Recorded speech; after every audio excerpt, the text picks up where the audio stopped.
They called it Germany's digital darling, a shining beacon of technology and finance, a true Silicon Valley success story born in Europe. It rocketed from processing payments for high-risk sites to joining the prestigious DAX 30 index. At its peak, this company was valued at over 24 billion. This staggering valuation temporarily dwarfed established financial giants like Deutsche Bank. The market believed Wirecard was the future of payments.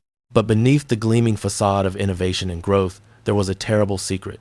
It was a spectacular lie, built on years of deception and manipulation. This incredible growth was fundamentally manufactured. Tech fails. And today we're diving into one of the most audacious and comprehensive technology scandals in European history. We're tracing the path of the meteoric rise and the catastrophic implosion of Wirecard. This isn't just a tale of a simple accounting trick or a small failure of corporate governance. It's a complex story of manufactured revenue, phantom cash, fugitive executives, and a monumental failure of global oversight. Let's start with the central, unbelievable fact of the entire scam. Imagine a company that claims to have almost 2 billion euros in cash. This sum was supposedly sitting safely in trust accounts overseas, primarily in the Philippines. This 1.9 billion was a massive number, the very cornerstone of Wirecard's supposed financial stability. It was the material proof of their incredible global success in the digital payment space. Then, the company's auditor, one of the world's big four accounting firms, went to perform the critical checks. They made inquiries and called the banks where the money was supposedly held. And what did they find when they looked for the necessary verification? They discovered that absolutely nothing was there. Zero. Not a single cent of the 2 billion euros could be accounted for. The money simply wasn't there. It was entirely missing. In June 2020, Wirecard, a company lauded as a national technology champion, finally had to make a shocking admission. They admitted that 1.9 billion of cash on their official balance sheet was, for all intents and purposes, completely fictitious. This admission was a profound humiliation for the entire German financial system. The revelation was a huge gut punch to investors who had placed their trust and capital in the German fintech industry. How could a company, subject to years of audits, regulation, and massive institutional investment, turn out to be a massive, sprawling fraud? The answer lies in a destructive combination of high speed, aggressive growth, and complex acquisitions. They used advanced technology that ultimately served to obscure the truth and foster a willful blindness from those meant to be watching. The Wirecard story begins, rather innocently, back in 1999 near Munich. Initially, the company was a relatively straightforward payment processor. It carved out a lucrative niche for itself in the high-risk, high-volume world of online gambling and adult content. This wasn't the cleanest of starts, but it proved to be a lucrative foundation for growth. Then Markus Braun, the man who would become the face of the fraud, stepped in as CEO in 2002. Braun, a figure with a distinct, almost robotic futuristic vision, was the one who engineered the company's pivot toward perceived legitimacy. His public goal was not just to process payments, but to build a global technology and finance backbone. He aimed to create a robust digital ecosystem that would power the entire internet economy. This ambitious vision was integral to creating the hype and attracting serious investors. Wirecard took the fast lane to the public market in 2005 via a secretive backdoor listing. This process allowed them to bypass the intense scrutiny and rigorous checks of a traditional initial public offering, or IPO. This quick, unconventional move to jump straight onto the Frankfurt Stock Exchange was, in hindsight, a significant red flag. It allowed the company to move fast and avoid deep due diligence. The real magic trick, the key to building the ultimate financial facade, was a furious, decade-long global acquisition spree. Wirecard bought up small payment processors and customer portfolios worldwide. They rapidly expanded their footprint, buying service hubs across Asia, the Middle East, and South America. Key locations included Singapore, Dubai, and the Philippines, where oversight was generally lighter. These were often presented as small, strategic, but expensive acquisitions. Critically, they were located in markets where regulatory scrutiny was purposefully limited or less coordinated with European regulators. These acquisitions served two main purposes. They added complex layers of operational complexity, and they provided the necessary justification for inventing massive amounts of revenue and assets. Wirecard's primary fraudulent mechanism was structured around its use of third-party acquirers, or TPAs. These were supposed to be external partners who processed payments on Wirecard's behalf in markets where the company didn't have its own license. This specific arrangement, where Wirecard leased its software and services to these opaque third parties, was the true engine of the fraud. This entire system was designed for obfuscation. Wirecard would publicly claim massive transaction volumes and profits were magically flowing in from these opaque international partners. The numbers always seemed impressive and never stopped growing. The resulting money, the profits from these non-existent transactions, was allegedly held in escrow accounts. The funds were supposedly managed by third-party trustees in those international locations. This convoluted setup was the perfect, undeniable mechanism for systemic fraud. The vast majority of the transactions were, in reality, completely non-existent. Consequently, the cash was not real. It was phantom cash. It's now estimated that a massive portion, nearly 1/3 of all officially claimed revenue, was completely faked. Even more staggeringly, an estimated 80% of all reported profits were purely imaginary. This required a highly coordinated, multinational criminal fraud ring. The scheme combined complex financial engineering with a very clever, albeit utterly corrupt, use of technology. They used complexity as a shield to hide the truth for years. Pauses. For years, the Wirecard machine was challenged, and the warning signs were flashing bright red. However, the company always managed to swat away its critics like pesky flies. This part of the story shows the systemic failure involved, not just involving the executives, but also the media, the regulators, and a destructive culture of national pride in Germany. The most persistent thorn in Wirecard's corporate side was the Financial Times, or FT. Specifically, investigative reporter Dan McCrum began looking into the company around 2015. The FT published a searing series of articles, famously dubbed the House of Wirecard. These reports detailed countless accounting irregularities, suspicious mergers, and concrete evidence of fraud, particularly within the company's Asian operations. These serious allegations were often reinforced and amplified by short sellers investors who stood to gain by betting on the company's stock price falling. This added external pressure. In 2016, a critical anonymous report known as the Zatara Report surfaced. This document directly alleged both money laundering and systematic fraud across the business. How did Wirecard, under the leadership of Markus Braun, respond to this barrage of factual criticism? They aggressively went on the attack, determined to silence their detractors. First, there was denial and deflection. CEO Markus Braun simply dismissed all the allegations as untrue and slanderous in public statements, maintaining an air of injured innocence. Second, Wirecard launched a massive legal offensive.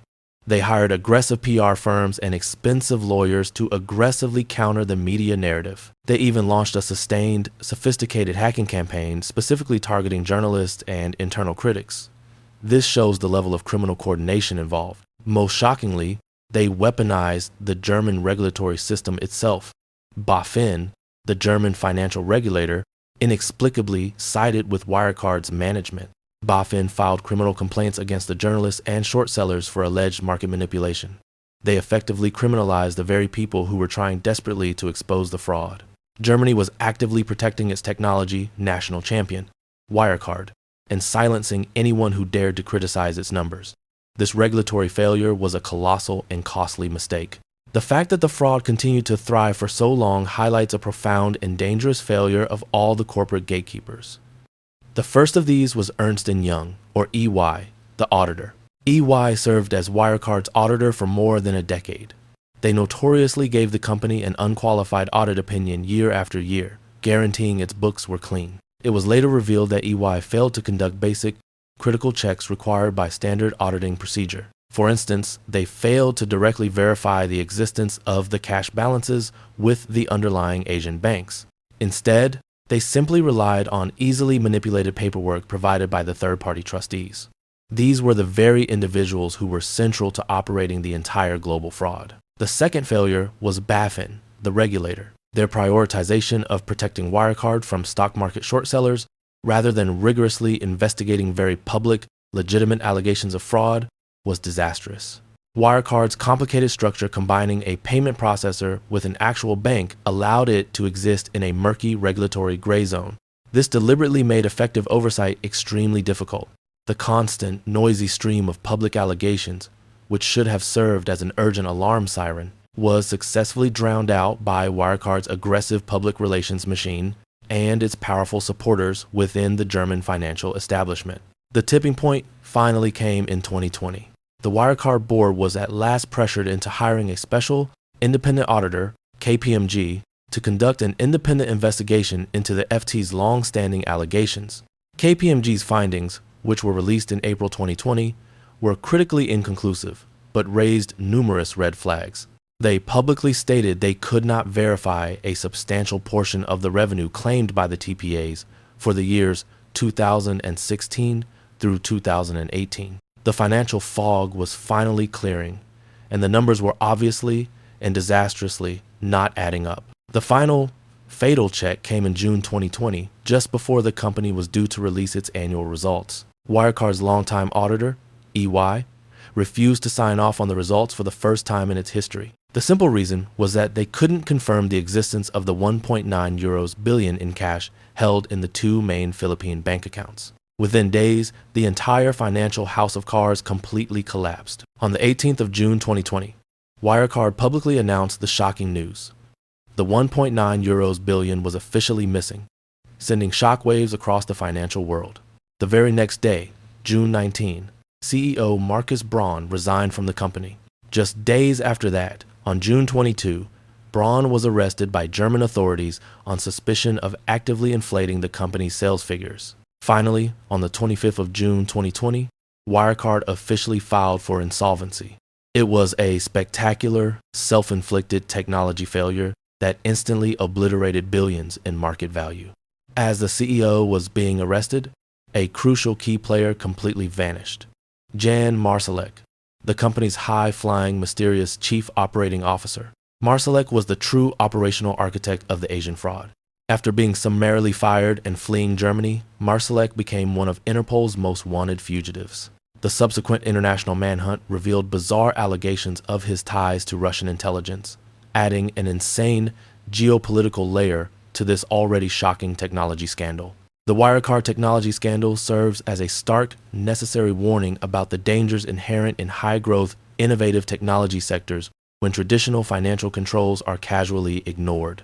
The seductive public narrative of fintech disruption was deliberately used as a shield by Wirecard. This allowed complex, non-transparent operations to fully flourish under the deceptive guise of technical complexity. The key lesson is about the fog of fintech.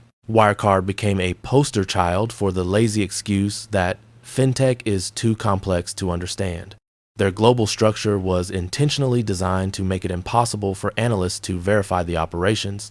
Complexity, especially when deployed in critical financial operations, is often the first and final refuge of a scoundrel. If a business model is intentionally hard to audit, investors and regulators must adopt an intense, extra layer of skepticism. The role of the auditor is absolutely not to be a company cheerleader. It is to be a skeptical, independent investigator. EY's inexcusable reliance on management representations instead of direct verification of massive cash balances was catastrophic. This major technology scandal proved that even the biggest, most reputable professional firms are susceptible to failing to challenge a charismatic, high-profile, and profitable client. BaFin's decision to pursue the company's accusers instead of diligently investigating the accused was a monumental regulatory failure. When a company is championed as a national success story, there is a dangerous tendency to view attacks on the company as direct attacks on the nation itself.